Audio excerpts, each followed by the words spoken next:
Hasta ahora hemos visto medidas de posición centrada, donde en caso especial es el de QU2 que entra dentro de lo que se considera medidas de posición centrada. Pero vemos acá que vamos a determinar los no centrales y definimos los cuartiles. ¿De dónde viene la palabra cuartil? Y vamos a ver que de una distribución campanular, o sea, en forma de campana, que después vamos a asociar bastante con la distribución normal. Si la dividimos a esa campana en cuatro sectores, en cuatro áreas bajo la curva, lo cual vamos a tener que definir tres segmentos, uno que indica ese segmento se levanta a partir del valor Q1, que es el primer cuartil, que tiene como información que el 25% de los datos quedan por debajo de ese valor y el 75% de los datos por encima de ese valor. Luego tendríamos la segunda línea que divide a esta distribución campanular, que sería el QSU2, que deja el 50% de los datos por debajo y el 50% de los datos por encima. Y por último, la tercera línea lo forma el cuartil 3, que es QSU3, que deja por debajo de ese valor el 75% de los datos y el otro 25% de los datos está por valor superior. Este QSU1 y QSU3 lo necesitábamos para poder construir el diagrama de caja que hemos hablado, o box plot, que también se llama en inglés. ¿Cómo determinamos el QSU1 y el QSU3?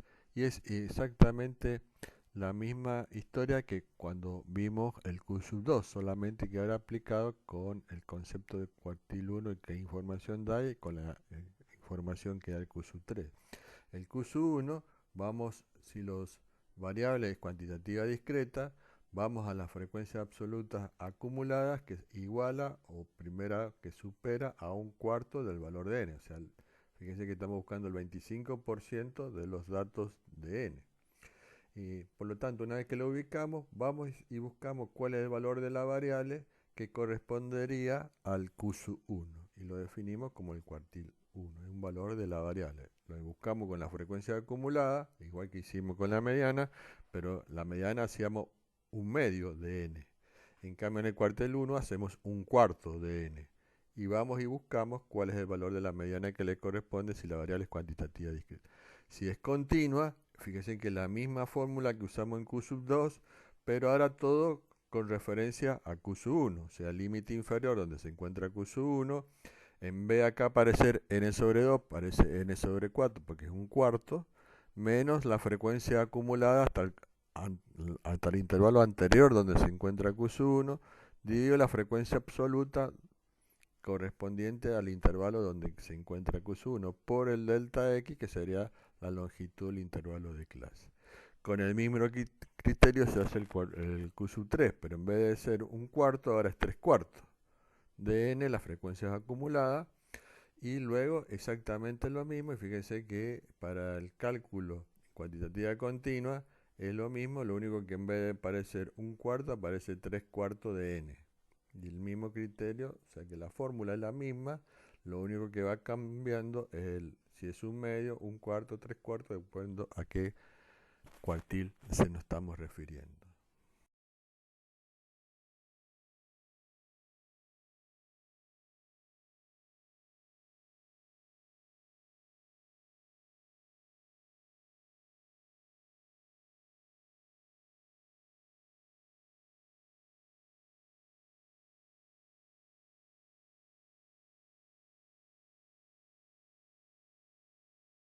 Acá tenemos una representación más clara de qué información da cada uno de los cuartiles. Fíjese, tenemos el valor mínimo y máximo que definen ese segmento o longitud de donde se encuentran todos los valores que se han observado en la muestra. El QSU3 es un valor de la variable que me va a estar dejando por debajo de ese valor el 75% de los datos observados y el 25% por encima de ella. El QSUB2 me va a dejar el 50 y 50, el QSUB1 me deja el 25 y 75. Esto es ¿por qué? Porque todos los datos se han dividido en cuatro partes donde cada uno representa un 25% de los porcentaje de datos que van cubriéndose en cada grupo.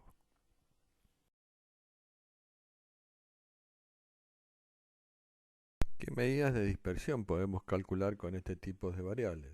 Bueno, por supuesto, también podemos hacer la amplitud o rango, que la designamos con la letra delta, y era fácilmente calculable cuando hacíamos la diferencia entre el valor máximo que había alcanzado la variable en la muestra que hemos tenido y, y le restamos el valor mínimo que alcanzó a valorarse la variable en la muestra que hemos recorrido. Esa amplitud eh, eh, o lo- la definíamos como amplitud o rango de valores.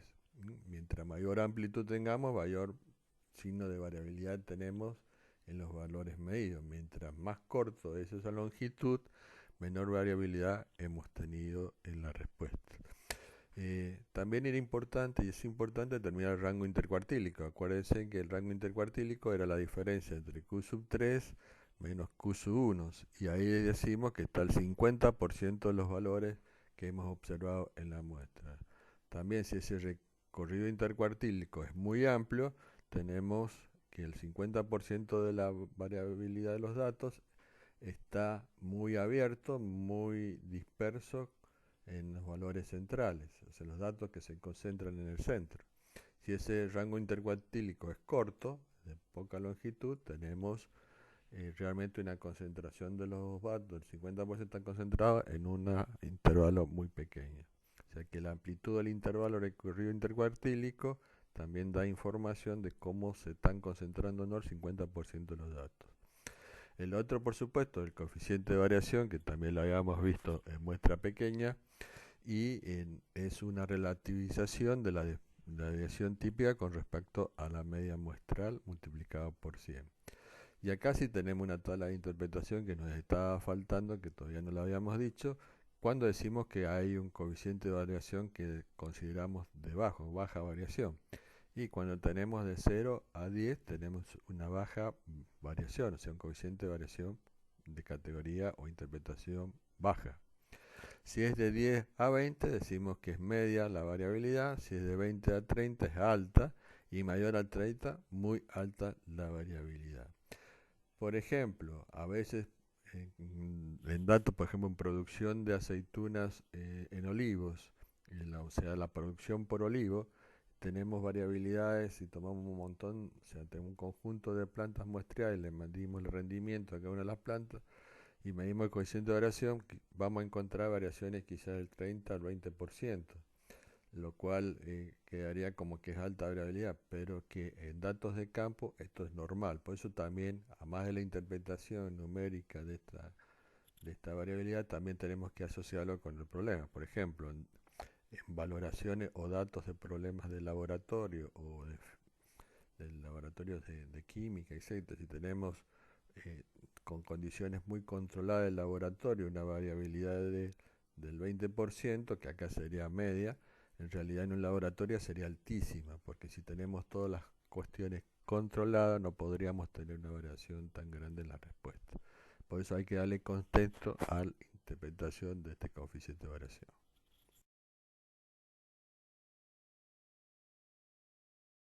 La otra medida de dispersión, por supuesto, es la varianza, que como habíamos dicho en la clase anterior, es un promedio de cuadrados de desvío, de suma de cuadrados de desvío. Recuerden ustedes que teníamos un valor central y los distintos valores observados. Estos valores observados que están sobre la recta numérica tienen una distancia o una diferencia entre ese valor numérico con el valor promedio. Si esas distancias o longitudes de segmentos de la diferencia entre el valor observado y el valor promedio son pequeños, tendremos desvíos pequeños. Si en cambio ese valor dista mucho del valor promedio, tenemos un desvío mayor. Por lo tanto, si hacemos un promedio de desvío, tendremos el concepto de lo que es la varianza. Por supuesto, como la suma de los desvíos es igual a 0, como ya hemos explicado, lo que vamos a hacer es elevarlo al cuadrado y tendríamos el promedio de la suma de cuadrados de desvíos. Eh, por lo tanto, una forma de calcular la varianza, lo acabamos de ver en muestra pequeña también, para datos no agrupados y por el método abreviado, es la varianza de la variable que estamos haciendo referencia es igual a la suma de los cuadrados, los valores de las variables que han sido medidos, los elementos muestreados, menos el cuadrado de la suma de todos esos valores, dividido el tamaño de muestra, dividido n menos 1, que decíamos que eran los grados de libertad. Esa es la fórmula, la misma fórmula que utilizamos para datos no agrupados, podemos para datos no agrupados en muestra pequeña, por supuesto, pues no se pueden agrupar en muestra pequeña. Es la misma fórmula que usamos en muestra pequeña, es la misma fórmula que usamos para varianza en datos no agrupados cuando el tamaño de n es grande o muestra grande.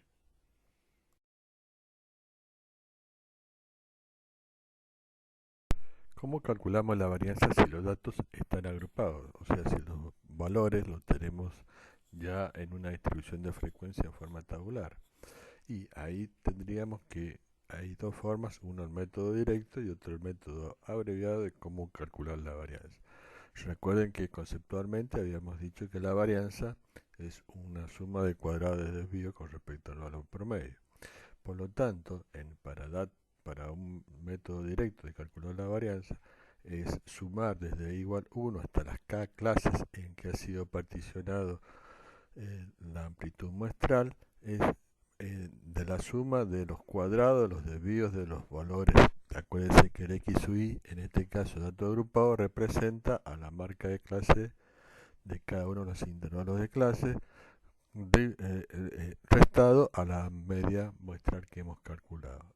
Todo eso elevado al cuadrado se multiplica o se pondera por la frecuencia absoluta de esa iésima clase, o sea, ese iésimo intervalo de clase. Tengan mucho cuidado con estas fórmulas porque fíjense, en la frecuencia absoluta del intervalo de clase no está elevado al cuadrado. Suele cometerse ese error de poner también elevado al cuadrado como el resulta del desvío que están elevados al cuadrado. En este caso la frecuencia absoluta que la pondera no está elevado al cuadrado. Entonces, si los datos están agrupados, nosotros lo que vamos a tener es el desvío de la marca de clase con respecto al valor promedio, eso elevado al cuadrado, multiplicado por la frecuencia absoluta del intervalo de clase al cual se está haciendo referencia. Todos esos productos se suman y se divide por n-1.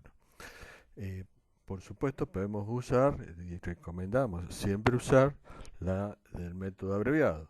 El método abreviado habíamos visto que esta era la suma de los valores de la variable elevado al cuadrado. Y en este caso tenemos k clases. Fíjense, la sumatoria es muy importante. En datos no agrupados, la sumatoria va desde i igual 1 hasta n, que son la cantidad de elementos que tiene la muestra, y el cual no están agrupados. Pero cuando están agrupados no es n, sino que es k, que es el número de intervalos de clase que tenemos. Por lo tanto, la marca de clase del intervalo iésimo es elevado al cuadrado por ponderado o multiplicado por la frecuencia absoluta de la iésima clase a la cual se está haciendo referencia, menos el cuadrado de la suma del producto de los puntos medios de cada intervalo de clase por la frecuencia absoluta de dicha clase. O sea, toda la suma de esos productos, toda la suma de esos productos es elevado al cuadrado, dividido n. Y eso dividido, por supuesto, n-1. Tengan cuidado que el x sub i, de acuerdo que acabamos de referir, es para variables cuantitativas continuas. Si el caso fuera variable cuantitativa discreta, el x sub i no tenemos intervalos de clase para la discreta, sino que tenemos los valores que toma la variable. Entonces, ese x sub i representa al valor de la variable que tenemos de los distintos valores que vamos sumando. Hay que distinguir que para discreta este es x sub i el valor de la variable, y en cambio para el caso de variables cuantitativas continuas, en realidad es la marca de clase o el punto medio del intervalo de clase al cual se hace referencia. Por supuesto, si a esta varianza le sacamos la raíz cuadrada, tendremos la desviación típica o estándar de los valores.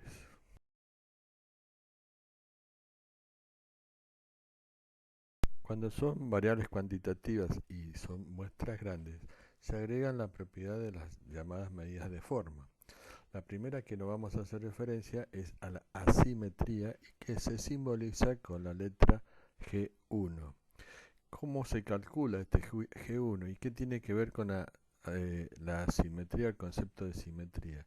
Con respecto a esa curva campanular que habíamos dicho, vemos que si es perfectamente una campana, o sea, una forma de, de una concentración mayor de los valores centrales y se tiende a aplanar hacia los valores de las colas, tanto a izquierda y derecha, o sea, valores menores que los valores centrales y, y los valores mayores a la derecha de esos valores centrales. Si hay una simetría, o sea, hay una distribución que es simétrica, que tiende a tener la misma masa de datos, tanto a la izquierda del valor central como del valor de la derecha, decimos que esa curva tiene una forma simétrica. Si en cambio hay una mayor masa de datos ubicados hacia la izquierda de ese valor central, decimos que hay una simetría positiva. Tiene una cola hacia la derecha, pero la mayor concentración de valores están hacia valores menores que los valores centrales. En cambio, si esa distribución presenta una mayor cantidad de datos, masa de datos hacia la derecha de los valores medios, decimos que hay una simetría negativa y la cola la tenemos la cola a la izquierda. Entonces, esta forma, queremos medir cómo podemos determinar numéricamente esa medida de la forma y se hace con un valor que se llama asimetría, que le indicamos con la letra G1. El G1, ¿cómo se calcula? Fíjese que en el numerador tenemos la suma de el cubo de los desvíos de los valores de la marca de clase en el caso de las variables cuantitativas continuas menos el valor promedio. O sea, ese desvío que venimos hablando, en vez de estar al cuadrado, en el caso de G1 está elevado al cubo. Y ese cubo de desvíos y sumados están ponderados, por supuesto, por la cantidad de elementos que tiene ese intervalo de clase. En el caso que fuera discreta, el x sub i no es la marca de clase, como dijimos anteriormente, sino que es directamente un valor de la variable para ese valor que tenemos de la variable cuando queremos hacer están distribuidos y anotar en una tabla de distribución de frecuencia. Ese suma del producto de los cubos de los desvíos por la frecuencia absoluta de cada uno de los valores de la frecuencia absoluta que se encuentra en cada intervalo de clase, se lo divide por el tamaño de muestra n y se lo divide por el producto entre la varianza muestral por la desviación estándar. Fíjese que la parte superior está afectada por unidades de medida que van a estar al cubo y lo mismo pasa por el denominador. Por lo tanto, se van a cancelar estas medidas, por lo tanto es un valor, un coeficiente que no tiene unidad de medida, pero sí tiene valores numéricos que si ese valor numérico es 0 o aproximadamente 0, o sea, entre 0 y 1 negativo menos 0,1 y 0,1 positivo más o menos, podemos considerar que la forma de la distribución que vemos de las frecuencias tiene una forma más bien simétrica. Si el G1 es mayor que 0, tenemos asimetría positiva. Y si G1 es negativo, tenemos asimétrica negativa.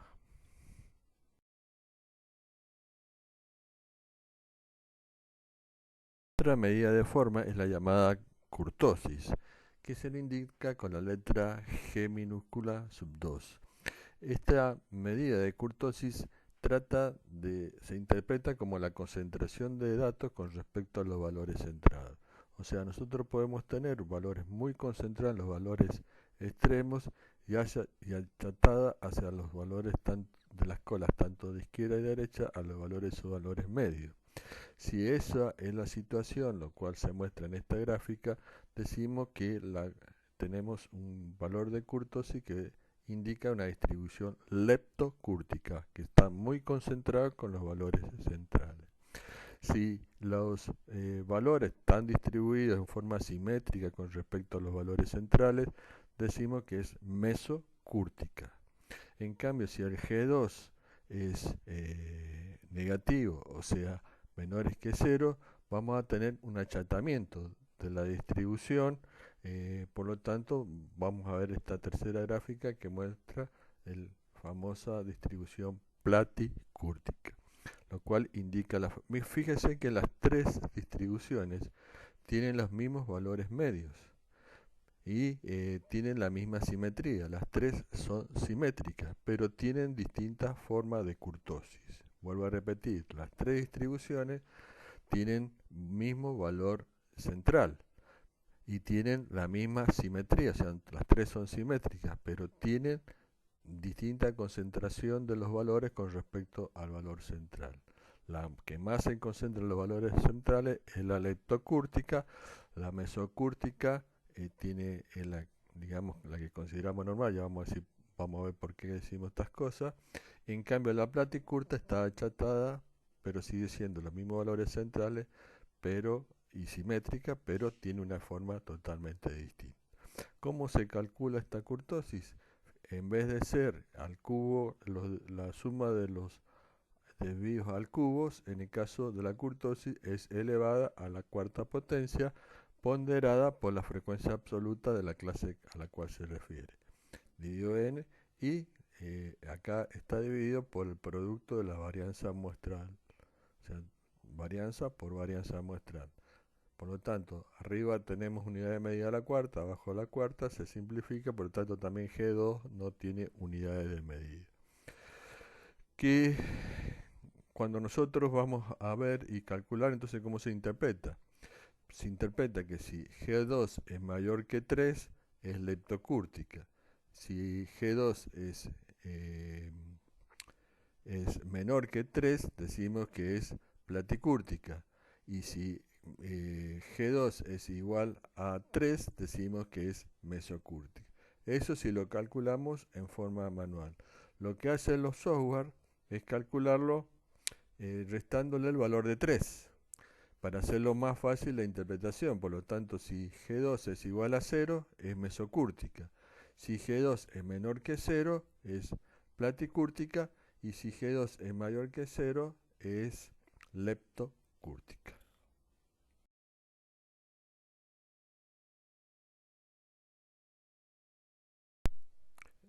Una vez visto las medidas de forma, podemos también utilizar la llamada regla empírica. Si la distribución tiene características simétricas, la distribución de frecuencias que obtenemos, por ejemplo, lo que muestra este histograma, tiene una simetría, nosotros podemos establecer esta regla empírica que dice lo siguiente, que si al valor promedio le sumamos y le restamos el valor de la desviación típica o estándar una vez, o sea, fíjense que va a quedar un intervalo, porque si al X barra le sumo el valor de la desviación estándar, voy a marcar un punto sobre la recta que está a la derecha del valor promedio. Y si le resto una desviación estándar, voy a marcar un punto que está a la izquierda del valor promedio. Se me da un intervalo. Ese intervalo de valores de la variable me va a agrupar a mí entre sí el 68% de los datos que están contenidos en dicho intervalo.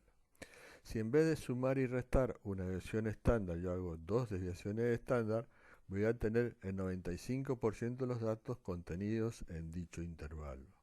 Y si yo le sumo y le resto tres desviaciones estándar, yo voy a tener 99% de los datos que están contenidos en ese intervalo que defino. Este es un concepto bastante importante. Siempre tengan en cuenta que yo puedo aplicar la regla empírica siempre y cuando tenga simetría en la distribución de frecuencia. Y puedo hacer referencia a interpretaciones diciendo que si yo hago este intervalo, por ejemplo, de X barra más o menos dos desviaciones estándar, yo sé que el 95% de los datos están contenidos dentro de dicho intervalo. ¿Y qué pasa si no tengo simetría en la distribución? ¿Cómo puedo yo calcular qué proporción de datos se encuentran dentro de dicho intervalo? Bueno, puedo usar en ese caso que no haya simetría el llamado teorema de Chebyshev. Teorema de Chebyshev establece que el intervalo que se forma de X barra más o menos un valor de K, siendo K un valor entero mayor o igual que 2, multiplicado por la desviación estándar, eso me asegura que la proporción de los datos contenidos es de al menos el valor que me da 1 menos 1 sobre K al cuadrado. Si yo hago este cálculo, me va a decir que al menos esa proporción de datos está contenida en este intervalo, sin importar si la distribución es simétrica o no simétrica. De esta forma puedo yo calcular intervalos y más o menos estimar qué proporción de datos se encuentran dentro de ese intervalo que he definido.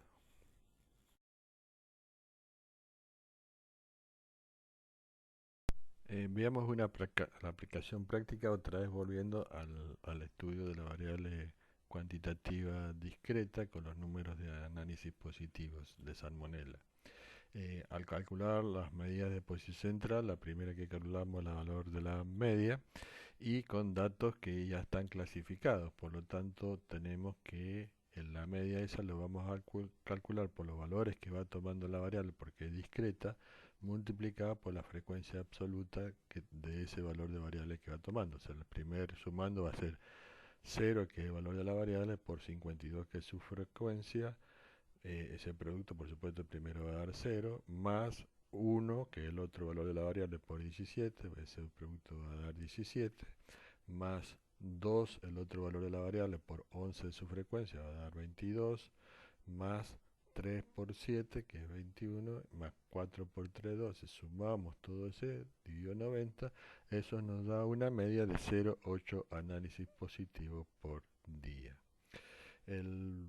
Esto hubiera sido lo mismo si tomamos todos los valores de los 90 días, los sumamos y los dividimos por la cantidad de datos, serían datos no agrupados, y ahí también tendría que darnos 0,8. En este caso los datos están agrupados. El valor de la variable que corresponde al valor de la mediana va buscándolo por las frecuencias acumuladas.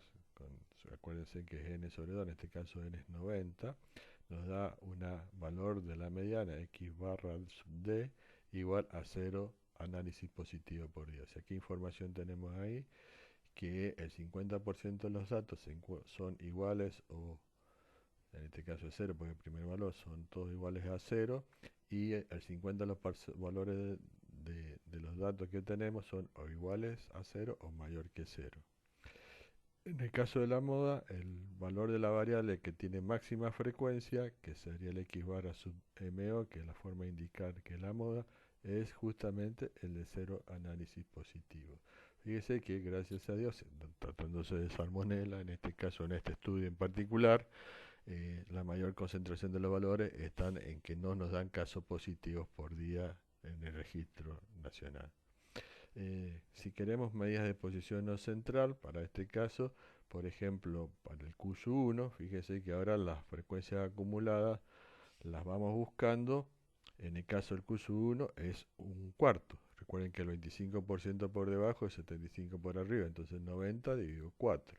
Eso nos da un Q1 igual a 0 análisis positivo por día.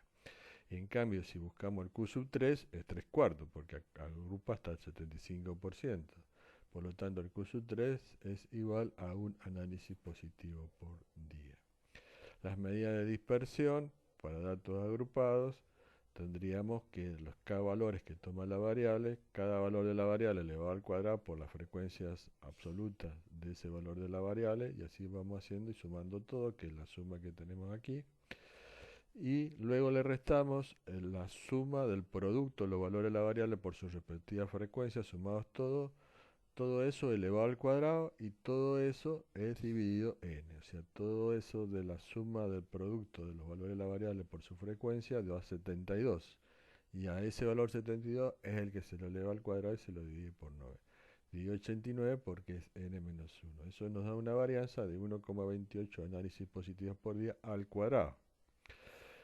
Si sacamos la raíz cuadrada de la varianza, tenemos la desviación estándar o desviación típica, que en este caso es 1,13 análisis positivos por día.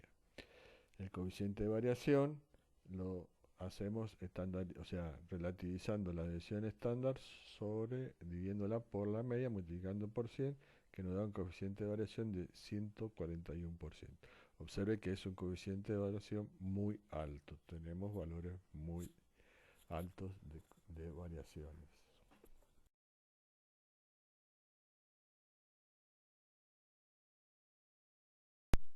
Hoy en día, por supuesto, cuando tratamos masa de datos, lo que hacemos es registrarlos electrónicamente en un computador y luego con un software estadístico hacer el proceso correspondiente. Acá tenemos lo que daría el Infostat en el caso de los datos de la variable cuantitativa discreta, los cuales los analizamos con el, dentro del menú estadística descriptiva y nos da la siguiente salida. Primero, las marcas de clase, en este caso, como es discreta, son los valores que toma la variable discreta, que era 0, 1, 2, 3, 4, de casos positivos que se pueden presentar por día que se han presentado al ministerio. Por lo tanto, la primera clase, en el caso discreto, es 0. O sea, las clases aquí están dadas por los valores de la variable discreta que estamos mencionando. Hubieron 52 casos donde no se presentó ningún análisis positivo a salmonela. Su frecuencia relativa es 0,58, o sea, eso surge de 52 dividido 90.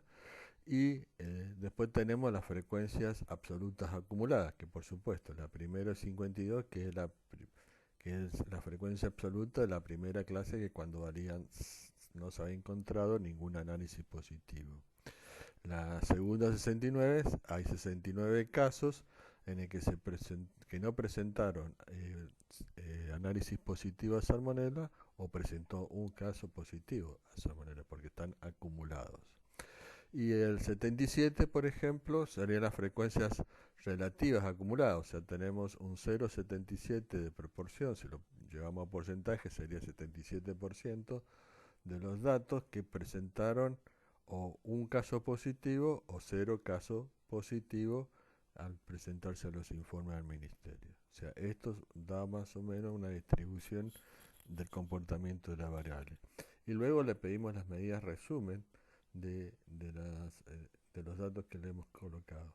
En este caso, fíjese, aparece la primer valor, es el n, que es el tamaño muestral, o sea, tuvimos 90 días y nos está marcando la salida del Infostat que ha tenido 90 datos. Los 90 datos son los 90 días que hemos hecho observaciones. El promedio de los datos observados es 0,8. La DE sería la deviación estándar o deviación típica. En este caso es 1,13, como lo habíamos visto también. Fíjense que el siguiente ítem presenta, dice var n-1. Ahí le está indicando que la varianza que calculó la hizo dividiendo por n-1, o sea, por los grados de libertad. Nosotros también tenemos la opción de marcarle, por ejemplo, que calcule la varianza dividiendo por n, en vez de n pero 1. Si la queremos, también la podemos marcar. O sea, acá sale un cuadro contextural que sale de Infostat, que uno le va marcando todas las medidas que quiere determinar. Por supuesto, acá viene también que tiene esas opciones. Si la muestra es pequeña, no vamos a marcar las que realmente se pueden medir con una muestra pequeña o calcular con una muestra pequeña. Por ejemplo, si la muestra es pequeña, no tiene sentido pedirle que me dé asimetría de kurtosis, porque no es válido en ese caso. Pero si la muestra es grande, sí podemos pedir asimetría de kurtosis. En este caso le hemos pedido que nos dé la varianza, pero la que está dividida por n-1 da 1,99. El coeficiente de variación le da 141,72, o sea, tenemos una gran variación de los datos. El valor mínimo que se observó fue 0, el valor máximo que se observó fue 4. La mediana fue de 0, el Q1 es 0, acuérdense que este es el valor de la variable que dejó el 25% de los datos por debajo y el 75% por encima. Y el Q3 es 1. La simetría es 1,3, es mayor que 0, o sea, podemos decir que es asimétrica positiva. Y la kurtosis es 0,7. El P05 decimos que es el percentil. Este valor de percentil de 0,5 significa que el 5% de los datos están por debajo de 0 y el 95% están por encima. El percentil 95 es 3, o sea, el 95% de los datos están igual o por debajo del valor 3 y el 5% de los valores están por encima de este valor.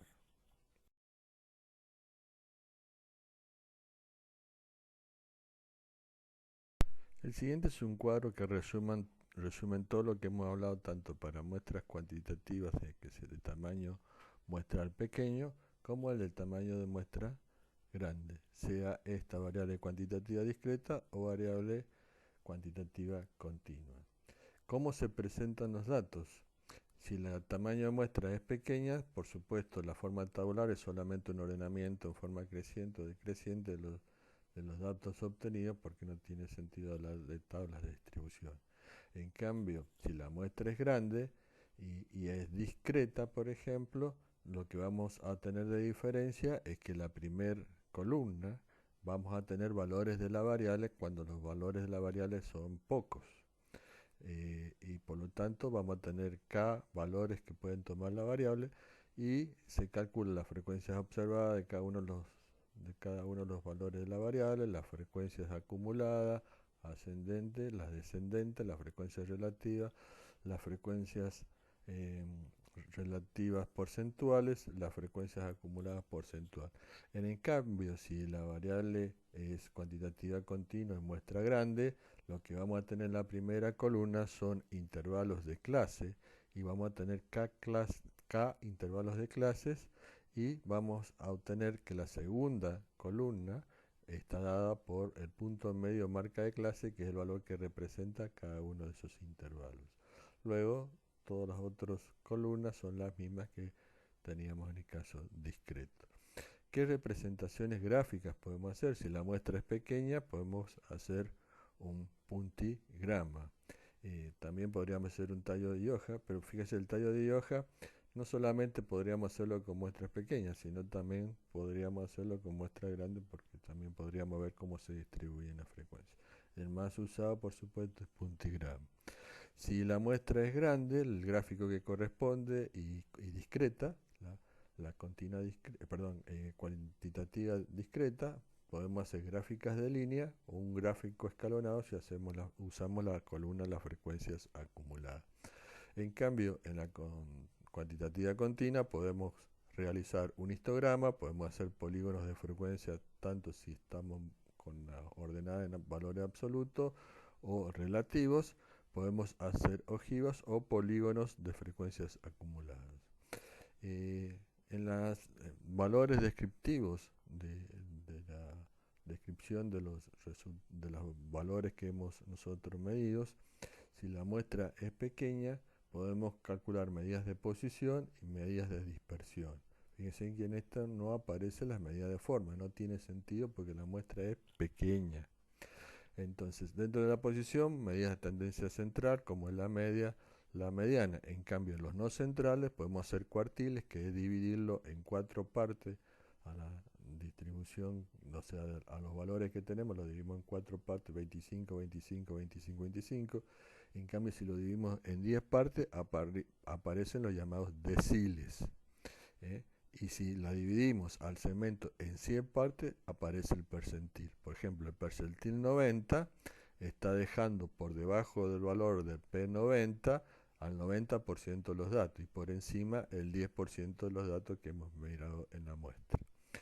En las medidas de dispersión tenemos valores absolutos como es la amplitud, la varianza y la desviación típica, y relativo el coeficiente de variación que nos permite a nosotros comparar muestras diferentes. Si la variable es cuantitativa de tamaño muestra grande y es discreta, podemos tener medidas de posición, tanto la media, la mediana y la moda, cuartiles, deciles, percentiles y medida de dispersión, amplitud, varianza, desviación típica y coeficiente de variación. Tengan en cuenta que todos estos valores de x sub y que se van expresando en la fórmula son valores de la variable si es discreta. En el caso continuo, que también podemos medir todos los valores tanto de posición y dispersión, que en el caso de la que usamos en variables cuantitativas discretas, en continua la única diferencia es que los valores de x sub y representan el punto medio o la marca de clase del intervalo al cual se hace referencia. Y también se pueden hablar de medidas de forma. La medida de forma indica si hay una distribución simétrica o asimétrica valores de la distribución de frecuencia que tenemos, y si hay asimetría, si esa asimetría es positiva o negativa. O sea, si la masa de valores se encuentra a la izquierda del valor central con una cola a la derecha, es positiva. Si en cambio la masa de valores es hacia la derecha de los valores centrales con cola hacia la izquierda, la distribución es negativa. Acá también es importante, por ejemplo, ver si hay asimetrías comparando los valores de la media y la mediana. Recuerden ustedes que los valores de la media es afectada por los valores extremos, o sea que cuando hay colas, por ejemplo, en la simetría, la media se corre con respecto a dónde está la cola de los valores. Si las colas de los valores están a la derecha, la media se va a correr hacia los valores superiores de la variable. Si la cola está a la izquierda del valor promedio, la media se va a correr hacia la izquierda de los valores promedio. Por lo tanto, en cambio la mediana no es tan afectada por los valores extremos. Acuérdense que solamente representa el 50% de los valores por encima y por debajo. Entonces, comparar la media con la mediana también nos da a nosotros una idea de qué tipo de asimetría tenemos. Y la kurtosis nos mide la forma, dado que la distribución es simétrica, la kurtosis nos puede ver si hay una alta concentración de los valores en los valores centrales, lo cual sería un caso de leptocúrtica. Y si está achatada, se aleja, se abre esa distribución, tendríamos una caso platicúrtica. Y en cambio un término medio es la llamada mesocúrtica.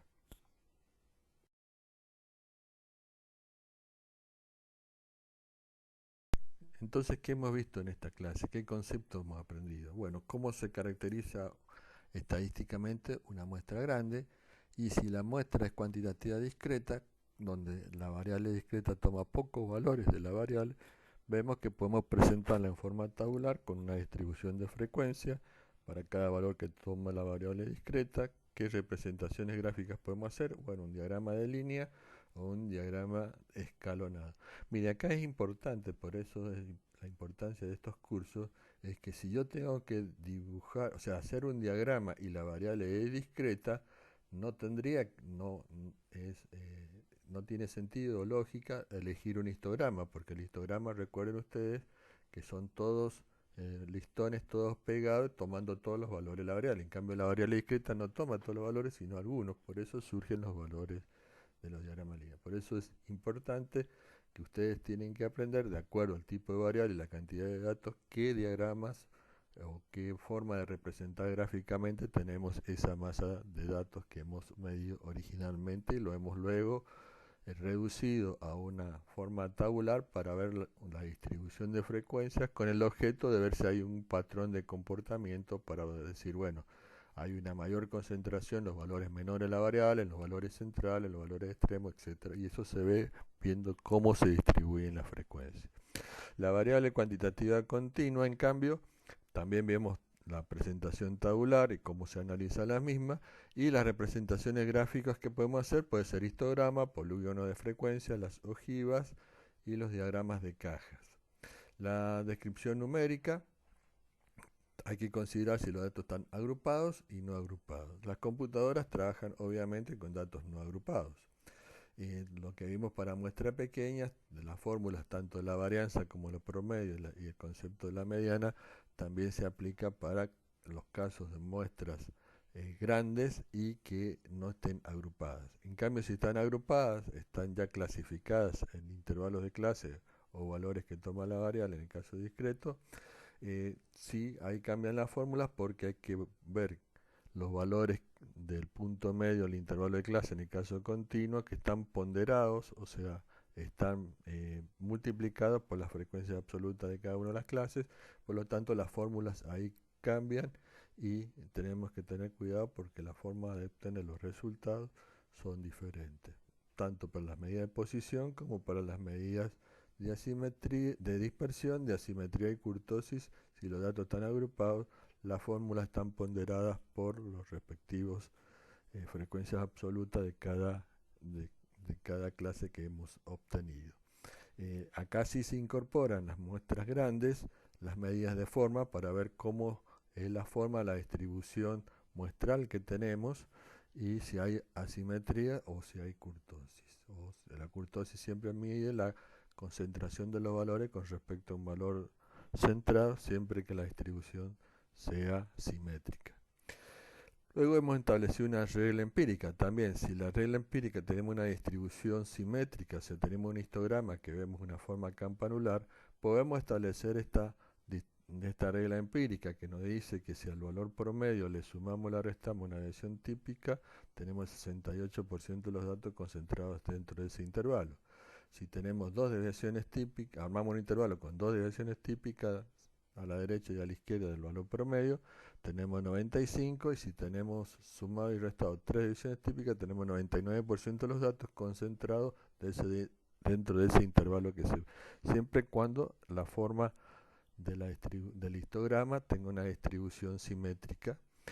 ¿Y qué pasa si no tenemos simetría? Bueno, podemos usar el teorema de Chebyshev, que nos da una o sea, no nos da un intervalo, pero nos dice al menos un valor de qué proporción de datos se encuentran dentro de un intervalo formado por el x barra más menos el valor de k, siendo k un valor de 2 o mayor que 2 de la desviación típica. También hemos visto cómo se iba interpretando las salidas si usamos un software estadístico. ¿Qué conceptos hemos utilizado en esta clase? Y los que ya venimos viendo de todos los que son los conceptos básicos de población física, población estadística, variables, tipos de variables, su clasificación, cómo se representan tabularmente, tanto en la construcción de las tablas como en la construcción de los gráficos, y cómo nosotros, como generalmente trabajamos con muestras, queremos establecer características numéricas para la descripción.